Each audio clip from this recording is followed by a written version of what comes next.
Hello, everybody, and thank you for watching. Welcome back to the Walk in Favor Network. I am your host, Pastor K, here with your midweek word. Before I get started, I want to give a special shout out and recognition to two particular subscribers from the UK, Lauren and her husband, Colin.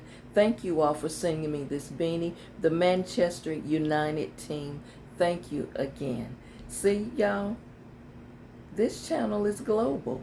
So there are people all over who send me gear. So I just want to personally thank them, my subscribers from the UK. Now, let's get into my midweek word thought. And I received so many emails about family issues and family drama. But I would like to tell somebody watching today that even when the enemy attacks you and attacks your family, it's because God has something better and great design for you. When those attacks come, you got to understand you're about to break your family's generational dysfunction. Somebody today watching this video, or someone who you're going to share this video with, you are going to have to be the one to break the cycle of generational dysfunction. See, there's so much unspoken and unhealed generational dysfunction. A lot of people like to call it family curses, but because it's from family secrets and all type of jealousy among family members and putting each other down and having an unwillingness to help each other who's down. You've got to decide this is going to end today. And it has to start with you.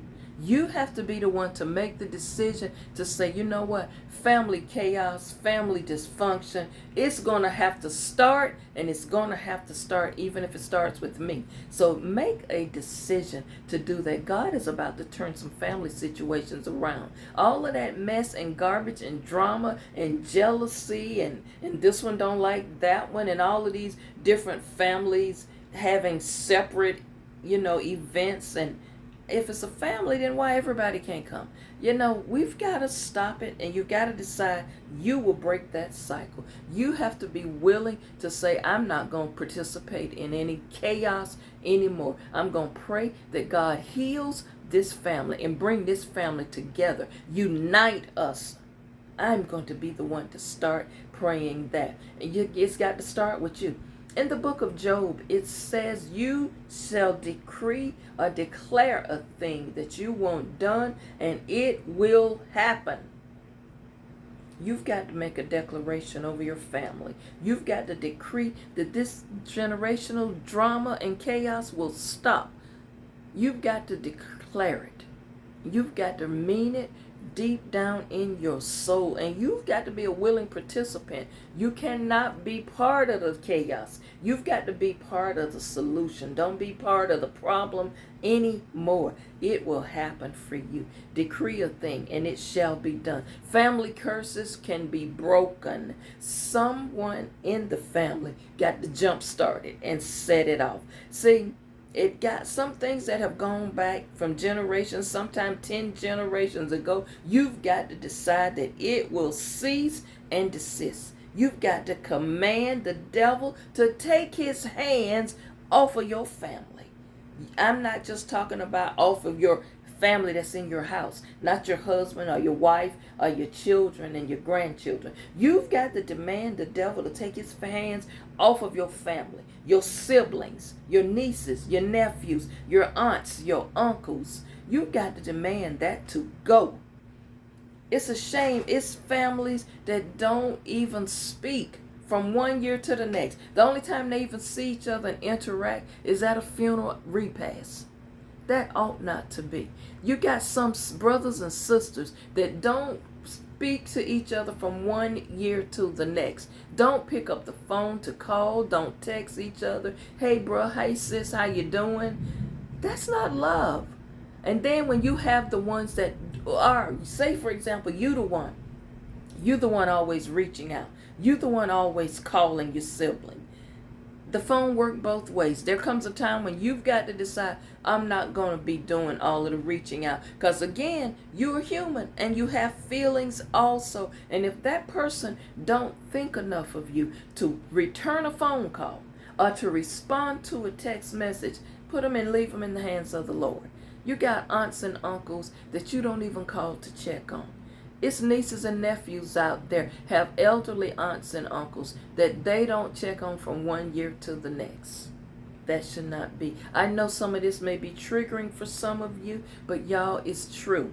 You've got to stop this generational dysfunction. Now, let me just say this. I don't care how busy you are. I don't care if you, because nobody's the president. Nobody is in such a high position that you don't have time to pick up the phone and call somebody that you say you love, that you say carries and shares your DNA. You're just not that important, and you're not that busy, and it doesn't matter what drama that you are going through in your personal life. That does not supersede loving and caring for your family member. I'm speaking directly to nieces, nephews, aunts, uncles, cousins, and especially siblings. Siblings got to do better. How in the world, as a sister, that you don't never check on your brother? And vice versa, a brother don't never pick up the phone to call his sister? Don't never text, don't never send an email, don't never even send a smoke signal? And y'all come and share the same DNA. You come out the same womb, or you share a daddy, whether you have siblings or not. You're siblings. Y'all, you got to do better. At some point, someone has to say, united we stand, divided we fall. Y'all let go of any grudges. Any hurt feelings that have happened along the way, you've got to let that go. Because you never know when your last conversation with somebody will be the last conversation. Don't get to that person's funeral or a memorial tribute and sit up there and got, when they open the floor up for reflections and remarks, don't you dare go to that microphone and talk about how much you love that person laying there, or if that person's urn is there, if they've been cremated. Don't you dare get up and say nothing, because when you had the opportunity to break this generational cycle of dysfunction, you didn't. When you walked around and carried a grudge for so long over nothing, don't do that. Do better. And remember, God is watching us. We want to say we're about love, we are believers in Christ, but we can't even show love to people that we share DNA with. You would rather go help somebody else than you would your own family. That ought not to be brothers and sisters in Christ. That ought not to be saints of God. There's no reason in a family that somebody ought to be around there talking about they hungry. No family member should have to go outside the family to ask for a bag of grocery or ask for a tank of gas. It's enough people within the family to come together and say, yeah, I got some grocery. Come on over here. My refrigerator, my freezer full, child. That's what we supposed to be about. At least that's what my grandparents taught me. Like my grandparents used to always say, especially my grandma. She said, baby, teeth and tongue fall out. That don't mean you hate each other. That don't mean you don't go days and weeks without speaking. You fall out and make up and go on, because you got to show love to each other. And that's how I believe. So let's break these generational curses and dysfunctions. Stop holding grudges. Let it go. Let the bitterness go. You walk around with love in your heart. If someone else is not reciprocating and they want to walk around and be mad, let them stay mad. You keep your smile on your face, your head up, and walk in faith. God will turn that situation around, because in some cases, believe me, sometimes people will need you more than they think they do when they get into a situation. Pray for one another. Lift each other up in prayer, irregardless of what they may say or do or where they are in life. Break the cycle of generation dysfunction and generational curses. If somebody did something wrong to you, or you feel some type of way, give it to God and let it go and move on. Y'all be blessed. Enjoy your day, and I pray that this midweek word triggered somebody to pick up that phone and call a family member, or to do better than once before.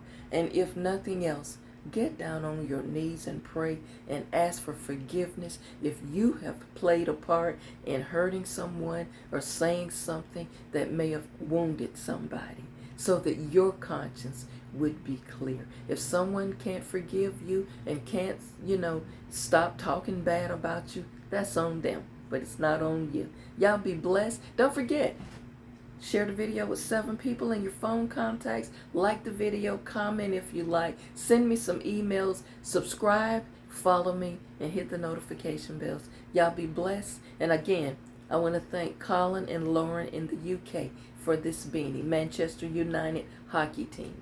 No, they don't play hockey. They play what we call soccer, and they call football. Manchester United. I'll see you back tomorrow with the end of the week thought.